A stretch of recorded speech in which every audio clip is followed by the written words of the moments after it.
This is Talk Business and Politics with Roby Brock. Well, there was a lot happening at the state capitol today. There were 4 press conferences. I can't keep up with all the count on them, but we will recap them all today. We'll also sit down with Representative Matt Duffield. He's got some very interesting bills to discuss on sexual offenders and the death penalty, as well as vaping. All of this is to come on today's Talk Business and Politics Daily. Talk Business and Politics Daily is sponsored in part by Impact Management Group and Power. It's right there, waiting, ready to go when you are. Connect this, click that, unconnect and go every day. Delivered by your electric cooperative. Each unique, always united, and completely local. Born from a mission to provide dependable, sustainable, and affordable power to every corner of Arkansas. And delivering on that promise for a brighter Arkansas every day. It's the local hometown cooperative way. Better connected. It's together. The Electric Cooperatives of Arkansas.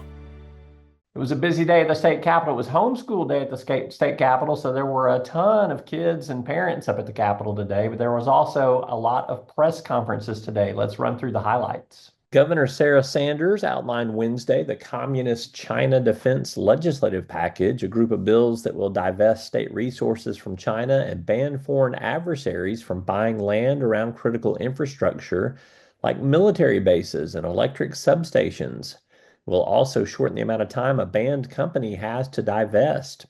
Other bills that will be forthcoming will forbid state purchases of promotional items made in China, halt lobbying on behalf of Chinese companies, and stop Arkansas cities from partnering with Chinese communities in the Sister Cities International Exchange Program.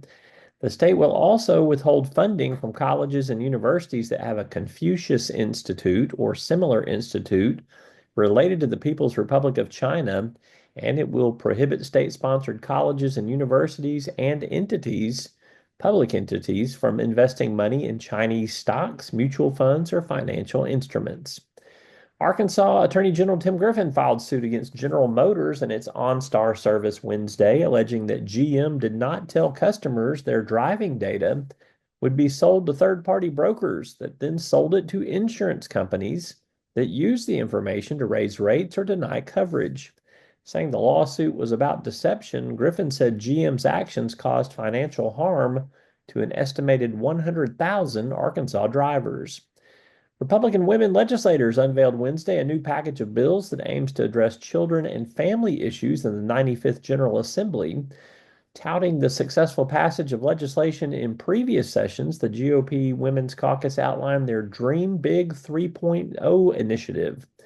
With a maternal health bill signed into law already by Governor Sarah Sanders, the focus of the new bills will seek to address juvenile justice, child care, mental health, and human trafficking. In total, 7 bills have been filed or are expected to be filed to address different aspects of these issues.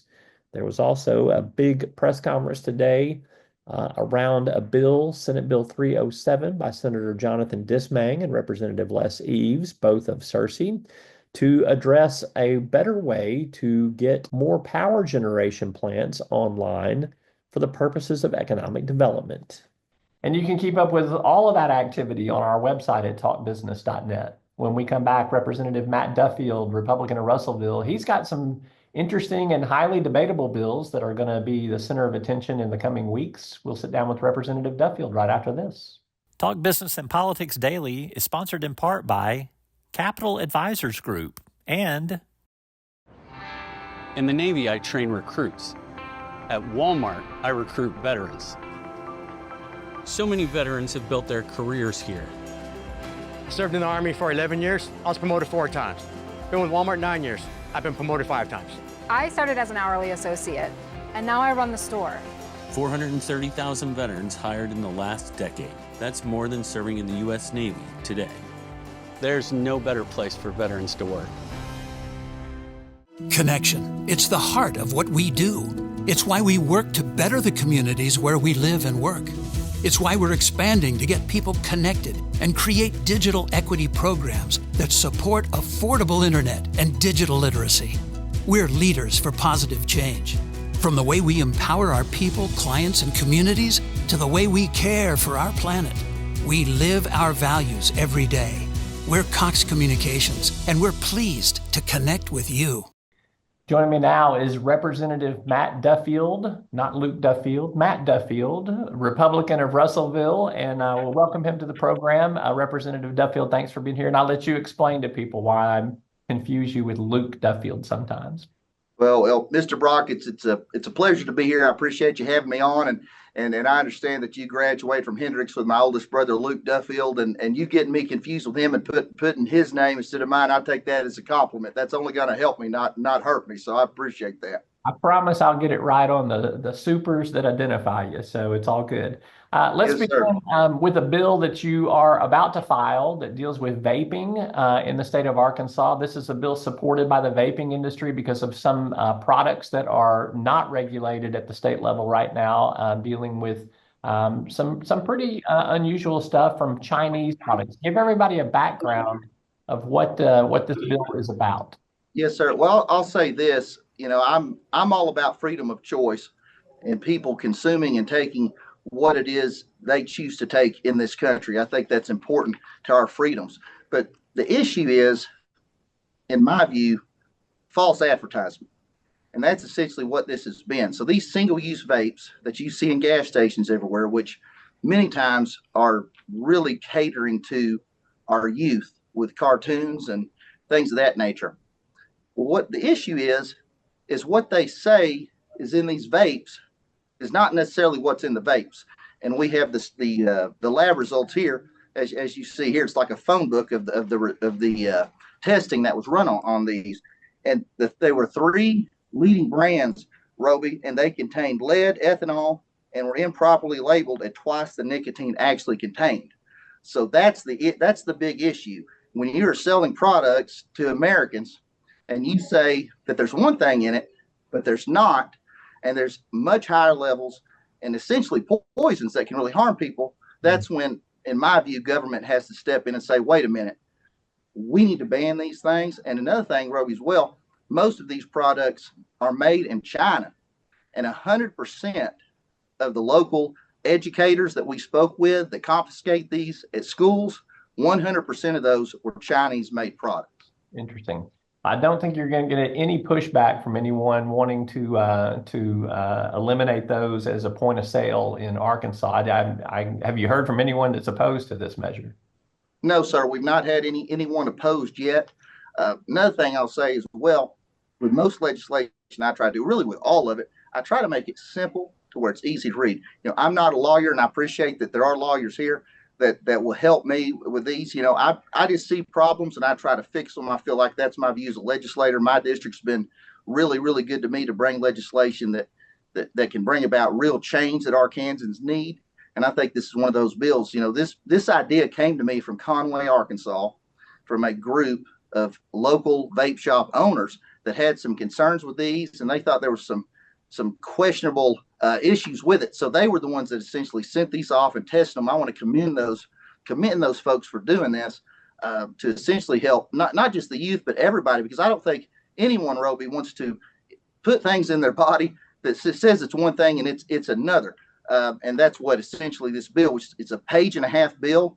We currently have over 20 House sponsors on the bill, including bipartisan support. Many Democrats are signing on as well.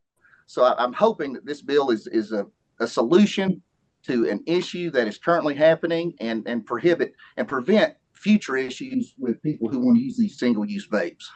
All right, another bill that you are a lead sponsor on that is going to definitely cause some controversy and some pushback is House Bill 1489. It basically allows for, in the state of Arkansas, the method of execution to be by nitrogen gas. There are groups that are opposed to this, that are opposed to the death penalty, but also just opposed to this form of the death penalty. And there has been some condemnation of this. Tell me why you think this bill, number one, is needed, and why do you think it will pass constitutional muster? Yes, sir. Well, in regards to this bill, Representative Wardlaw is actually the lead sponsor on this bill. And Representative Wardlaw brought this to me because, as myself, along with the other legislators, we have an interest in fixing that issue in the state of Arkansas, and that is with our death penalty. Because as I'm sure you know, many of the viewers know, there's been some issues with the current method of choice by the state of Arkansas, which is lethal injection. And that issue essentially is getting the drugs that would be used to do that. So, for example, with this bill, Representative Wardlaw came to me with the idea and asked if I'd like to co-sponsor. I don't know everything there is to know about nitrogen gas, but I do know that when the issue of the death penalty comes up, I want to have a seat at the table. I want to be a part of those discussions. And as you know, as a co-sponsor, I get a seat at that table. Yeah. So I definitely want to hear more about it. I'm not sure about the constitutionality of it, but I do know, I believe this Thursday in Judiciary, they're going to have a special order of business just on this bill, and I will be in attendance, and I look forward to hearing the comments and seeing what there's to say. But I think it's important that we as a state look at all the options on the table so that we can better serve Arkansans in that area, both, physically and everything else. Right. I will want to make a point to put it on the record. I will definitely seek an interview with Representative Wardlaw on this. I don't want him to think I was going around him if he's the lead sponsor on this. So I know they can get legislators can get a little sensitive sometimes on those things, but Representative Wardlaw is a good guy and an old friend. So I want to make sure that I give him his props on that. All right, House Bill 1575, another bill that you're a sponsor on here. This would provide an enhanced sentence for people that are convicted of rape of a child 12 years old or younger to be chemically castrated. Maybe explain why you feel the time is right for that bill, and I'll explain a little bit about what chemical castration is. So, yes, sir. So where this idea essentially came from, I've got to give credit where credit's due, and that's the state of Louisiana. So Senator Dees and I, one of our top priorities this session is essentially to protect children. That's something Senator Dees and I are both very passionate about. I think he's an excellent senator. He does his due diligence well, and he works very hard for the people of Arkansas, as I definitely try to do. So we looked at what the state of Louisiana did, and they did indeed pass the bill, and I believe 8 other states have passed the bill. Don't quote me on that, but I believe that's correct. And essentially what we decided to do, we're halfway through the session. This is an idea he and I have had for a long time. We're not 100% sure if the support is there or not, but what Senator Dees and I decided to do, we had a conversation, we reviewed the bill draft, and we said, hey, let's file this thing. Let's get conversation about this, because in my view, protecting children is of the utmost importance to our state, and I have absolutely zero sympathy for a child rapist. All right. I think chemical castration too is where there's a chemical injected into the prisoner that would lower their testosterone level and basically keep them from, I guess, having that type of sexual interest or activity sort of thing there. Do you think that's, what are you going to do when you hear some of the pushback on that? I mean, is that going too far to do a chemical castration with someone? Well, first off, I don't think it's going too far. I think that we have to keep the victims in mind here. And these children who are viciously raped by a perpetrator, that's a life sentence for them. I mean, they deal with that the rest of their life. I have no sympathy for anybody with harm a child. And as the bill draft says, this is to protect children that are 12 years of age and younger. So this would be handed down to only, in my view, the worst of the worst pedophiles. These are guys who prey on children, who have viciously raped a child 12 years of age or younger. And I will say this as well, Roby, in my view, we wanted to file the bill. We wanted to have the conversations. I've had some great discussions with the Department of Corrections. The last thing we want to do is try to solve a problem and create an even larger problem. So we wanted to bring this so we'd have the discussions. I will tell you this, when it comes to some, not necessarily pushback, I'll just say some conversation about the bill. One of the questions that has arisen, and we're still discussing this as well, what do you do in the case of a female who rapes a child 12 years and under? Because this wouldn't necessarily apply. And as you probably saw in the language of the bill, if this is passed down on someone, they have a choice to make.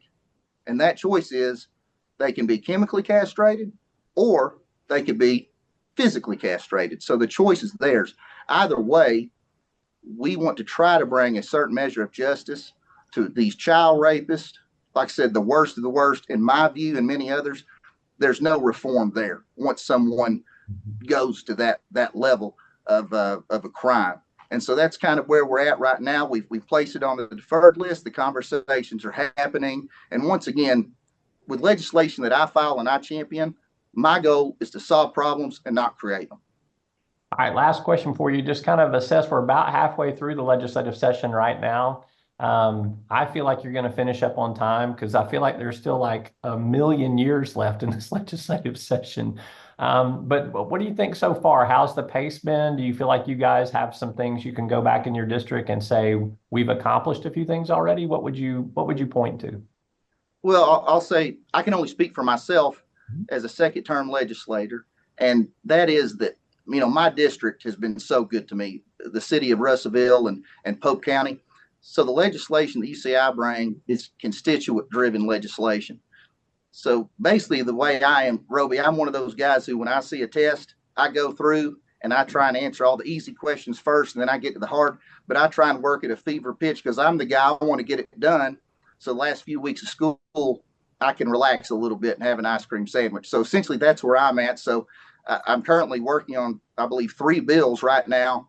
And that's in addition to, like today, we're going to honor the great Sidney Moncrief. I think it's important to honor some great Arkansans like that. We honored Bobby Rush, 91-year-old blues singer, before that. But I would just say my district has been great to me. The first bill that I was fortunate enough to get through with the support of other legislators is we moved the on-sale date of fireworks up a week, which will help my district and others in doing some events with fireworks that they really needed that extra time to get that done. And I think it'll also help the local fireworks owners and all that. And then I had my sex offender bill, which essentially will keep registered 3 and 4 sex offenders 100 feet away from our water parks and our splash pads where our innocent children are playing. But I've got 3 or 4 more I'm working on. And Roby, one thing I've learned as a second term legislator, it's best to work on 1 bill at a time, because right now I'm working on 3 and I'm essentially walking all over the Capitol like a man trying to deliver 3 pizzas and work. But my thing is, I'm here to work for the people of Arkansas. And like I said, my goal is to solve problems, not create them.